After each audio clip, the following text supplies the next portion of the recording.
ఉత్తరాఖండ్లో జల ప్రళయం 2 గంటల వ్యవధిలో 2 సార్లు మేఘ నిస్ఫోటం, 4 మృతి, 70 మందికి పైగా గల్లంతైన వారిలో 11 మంది సైనికులు. కొండలపై నుంచి ముంచెత్తిన మెరుపు వరద కన్ను మూసి తెరిచేంతలో పెద్ద పెద్ద భవనాలను సైతం కూల్చేస్తూ విధ్వంసం సృష్టించిన వెల్లువ. పూర్తిగా నీట మునిగిపోయిన ధరాలి గ్రామం. 10 నిమిషాల్లోనే రంగంలోకి దిగిన సైన్యం, స్థానిక యంత్రాంగంతో కలిసి సహాయక చర్యలు. బాధితులను అన్ని విధాలా ఆదుకుంటాం ప్రధాని. మృతదేహాల గుర్తింపునకు కెడవర్ జాగిలాలు.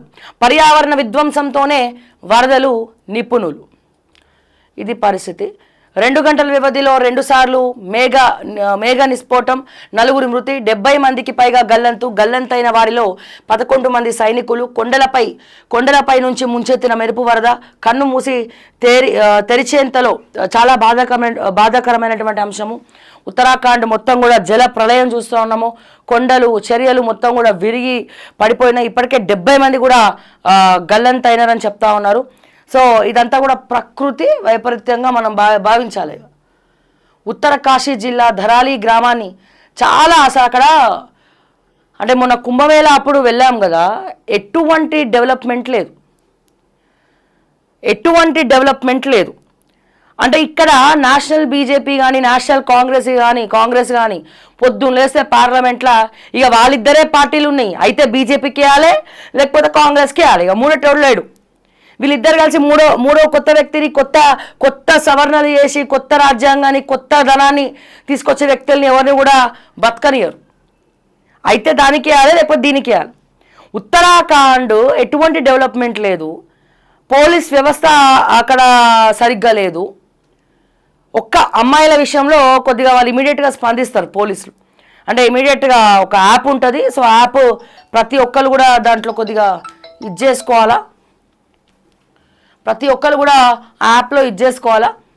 సో మిగతా డెవలప్మెంట్ అక్కడ రోడ్స్ కావచ్చు, లేకపోతే ఎక్కడ చూసిన చెత్త, పాన్ పరాకులు, ఒక రకమైనటువంటి అంటే కొద్దిగా ఎలా అంటే కొంచెం అంతా ఎడ్యుకేటెడ్గా లేకుండా డిసిప్లైన్డ్గా లేకుండా ఉంటారు అక్కడ పబ్లిక్ అంతా కూడా.